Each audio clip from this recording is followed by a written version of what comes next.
Hello, boys and girls. My name is Chris Anderson. I am a member of the Jamestown Rotary Club, and I'm here to read some chapters from The Wishtree. Around 6 that evening, Sandy and Max returned. When the police knocked on the door of the greenhouse, Stephen's parents opened it and answered questions. They shook their heads. They shrugged. Then they shut their door and closed the curtains. When the police knocked on the door of the blue house, Samar's parents opened it and answered questions. They rubbed their eyes, they sighed, then they too shut their door and closed the curtains. As Sandy and Max headed back to their cruiser, Sandy paused beneath me. I wonder if we should make a wish, she said. Might be our last chance. I'll tell you what I wish for, Max said. I wish I didn't have to investigate things like this. Sandy patted his shoulder. I wouldn't hold my breath on that one. As for me, I spent the evening hours reassuring the parents and offspring who called me their home. They weren't just worried about where they would have to move, of course. They were worried about me. I was worried about me too. I didn't want to leave the world I loved so much. I wanted to meet next spring's owl nestlings. I wanted to praise the new maple sapling across the street when it blushed red at sunset. I wanted my roots to journey farther, my branches to reach higher. But that is how it is when you love life. And I could accept that if my time had come, it had come. After a life as fine as mine, who was I to complain? I was worried about the babies, though, about their parents scrambling to find new safe places to line their nests, dig their burrows, hide their winter stashes of acorns. Most of all, I was worried about Samar. I don't know why. Perhaps it was because she reminded me so much of another little girl from another time long ago. A little girl I'd managed to shelter successfully. Francesca's great grandmother. Like I said, we go way back. Long after midnight, Samar came to visit me. She wore a blue robe. Her dark curly hair was pulled back in a loose ponytail. Her eyes held moonlight in them. She sat at the base of my trunk on her blanket. She didn't look at the carved wood or the splinter of the moon or the blue and green houses. She just sat quietly and waited. It always took a while, but it always happened. One by one, the babies ventured out to see her. Harold was first, flapping awkwardly down to the ground. The raccoon babies, you, and you, were next.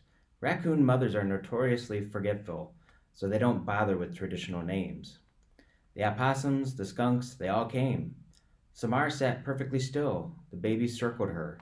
Together they sat in the shimmer of moonlight and listened to my leaves rustle. Bongo settled on Samar's shoulder. Hello, she said, in her crow version of Samar's voice.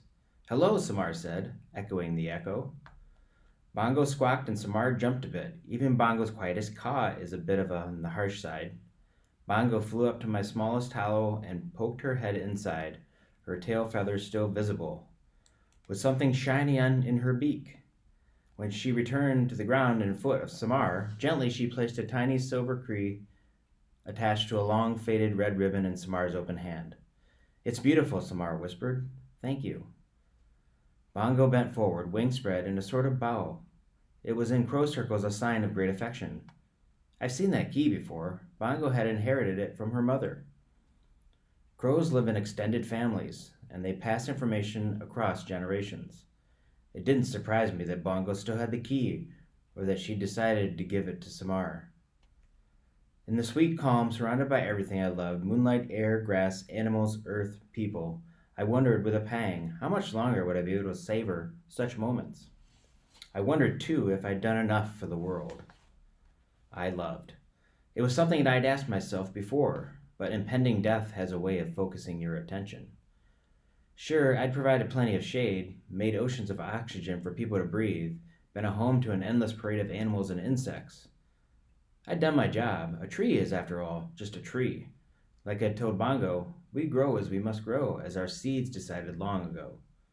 And yet, 216 rings, 864 seasons, and still something was missing. My life had been so safe. Upstairs, a curtain in the greenhouse moved. Behind it, Stephen was just visible, watching us. I knew what he was thinking. One of the advantages of being a good listener is that you learn a great deal about how the world works. In Stephen's eyes, and the way he'd looked at Samara that afternoon, I saw something I'd seen many times before, a wish. After Samar left, I felt restless. Restlessness is not a useful quality in a tree. We moved in tiny bits, cell by cell, roots inching further, buds nudged into the sunlight. Or we move because someone transplants us to a new location. When you're a red oak, there's no point in feeling fidgety. Trees, as I said, are meant to listen, to observe, to endure. And yet, just once, before I said goodbye to the world, what would it be like to be something other than passive? To be an actor in the stories unfolding around me, maybe even to make things a little bit better. Bongo, I said softly, are you awake? I am now, she grumbled. I have a question. I'll get back to you first thing in the morning. How does friendship happen? Bongo responded by snoring. I could tell it was a fake snore. Her real snores are so loud they scare the baby opossums. I'm serious, I said. Bongo groaned. I don't know. It just happens. But how does it happen? Friends have things in common, Bongo said, and there you go. Your answer in 5 words. See you in the AM, pal. I thought about her reply, but what do you and I really have in common when you get right down to it? With a loud exhale, Bongo flew to the ground. Okay, I'm thoroughly awake now. Thank you very much. What's this all about? Just an idea. Here's an idea for you. Ideas are a bad idea, said Bongo, especially if someone is in busybody mode. I'm looking at you, Red. Back to my question. Why are we friends? Okay, fine. Let me think on it for a minute. Bongo walked in a slow circle around my trunk, considering. I love the way birds move, so unlike trees. We bend with the wind, we're graceful and unhurried. Birds, on the other hand, move in flits and twitches. Their heads whip from side to side, as if they just heard some astonishing news. Bongo paused. Well, to begin with, you're my home, and I'm your tenant. That's not really a reason for us to be friends. I've had residents I wasn't particularly fond of. That squirrel? What was his name? Squinch? The one with bad breath? It's not important. Knew it was Squinch. Bongo, I said, please focus. Bongo gazed up at me. We're friends because we're friends, Red. Isn't that enough? Her voice was small and sweet, not her usual get-to-the-point crow tone. You're right, I said. But suppose 2 people needed to be friends. How would you make that happen? Maybe get them together, doing something. They yak, share a laugh. Voila, friendship. Am I right? I don't like it when you hmming leads to ideas. You can go back to sleep, Bongo. Thanks for talking. You're a good friend. Likewise, Bongo flew back up into her nest. Hey, be sure to let me sleep in. Bongo. Now what? One more thing. Why do you think people can be so cruel to each other? It's not like the rest of us are exactly angels. Last night I saw Agnes eat a whole lizard in one bite. Agnes, the barn owl who lived with her nestlings in my highest hollow, flapped her wings in annoyance. Hey, a girl's got to eat. And you're a fine one to talk, Bongo, she said. Is there anything crows won't eat? My point, Bongo continued, is that the world's a tough place. Doesn't matter if you're a bunny or a lizard or a kid. With that, Bongo started snoring, for real this time, but I was still wide awake. Ma, what's the horrible noise? Came the startled voice of a baby opossum. That's just Bongo sleeping, her mother replied. Bongo had been right. I was hatching an idea. She'd always said I was a busybody, not to mention an optimistic Batinsky. But there were worse things. Trees are the strong, silent type, unless we're not. Bongo, I said, early that morning, as the last stars faded like weary fireflies, there's something I need you to do. Does it involve potato chips? Bongo mumbled. No, then I'd rather sleep. It's about Samar. You promised you'd let me sleep in. I didn't promise. You implied. I want to grant Samar's wish. This roused Bongo. She fluttered down to her favorite branch, the one she'd nicknamed Home Plate. Bongo likes to watch the kids play softball at the elementary school. Red, you don't make wishes happen. You're the place where wishes go. You're like a leafy garbage can. In a good way. For 216 rings, I've sat on my roots and listened to people hope for things, and a lot of times those wishes never happen. I'm guessing. Bongo tucked a feather into place. Sometimes that's for the best. Remember that kindergartner who wanted a bulldozer? I'm passive. I just sit there watching the world. You're a tree, Red. That's kind of the job description. This is a good wish, and it's a wish I can make happen. I paused. Well, can we make it happen? Yes, I had a good feeling that that's where this was going. Bongo glided to the ground. Look, I heard Samar's wish. How exactly are you going to find her a friend? You'll see, I said, hoping I sounded more confident than I felt. Red, Bongo paced back and forth.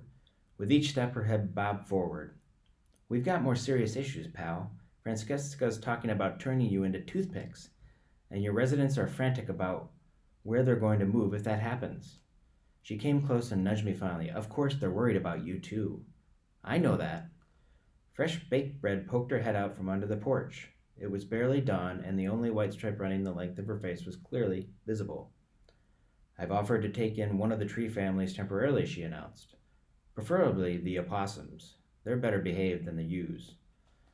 That's very generous of you, Fresh, I said. But I was interrupted by Big Yew, the mother of the 3 raccoon babies. She was in my large hollow, grumbling under her breath. I beg your pardon, she exclaimed. You, and you have excellent manners. They're too inquisitive, said Fresh Baked Bread. Always poking their noses where they shouldn't be, grabbing things with those little paws of theirs. Well, at least they don't stink, Big Yew cried, and your children have paws, last time I checked. Hairy Spiders, the mother opossum, peeked out cautiously from her own hollow. Opossums name themselves after things they fear. Stink is in the nose of the beholder, said Hairy Spiders.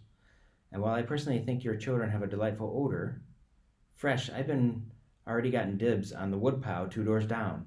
Should anything happen to dear Red, she patted me. No offense, love, just thinking ahead, you know.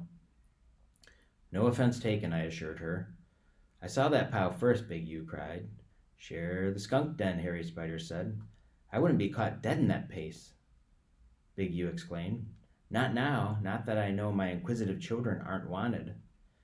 Well, they are a bit boisterous, said Hairy Spiders. At least my children have spunk, said Big Yew. Your kids faint when they see their own shadows. Playing possum is a useful adaptation, said Hairy Spiders, her pink nose twitching. The world is a dangerous place, and in any case, we can't control it. It just happens. If I may interrupt, came a cool voice from my highest branches, it was Agnes. There's a nice-looking linden tree 2 blocks away, just vacated by a gray squirrel family. We're looking at it as a possibility. But there's a tomcat that runs loose there. Collar, no bell, so that's an issue. Also a big slobbery dog. In all fairness, all dogs are slobbery, Bongo observed. I really think you should all calm down. I interrupted. Let's not buy trouble. One day at a time. My friends, who knows what tomorrow may bring? The mothers glared at me. I had a great deal of sighing. Too much wise old tree, I asked. Too much wise old tree, Bongo confirmed, as everyone retreated into their homes in a huff. They're all a bit tense, Bongo said, worried about your situation. I can see that. I'm worried too, Bongo said in an almost whisper. I know, I said gently, but every cloud has a silver... Red, Bongo interrupted. Sorry. There must be something I can do, Bongo said. You're a good friend, Bongo, but sometimes all you can do is stand tall and reach deep. Red! Sorry, I said again. What will I do without you, Red? Bongo said softly. You'll be fine, my friend. I promise. We both fell quiet. At last Bongo shook herself, feathers fluffing. In any case, maybe not the best time to be granting wishes, is my point. Seems to me this is exactly the right time, I replied. Bongo groaned her little old man groan. She knew I wasn't backing down, and with that, we began to plan.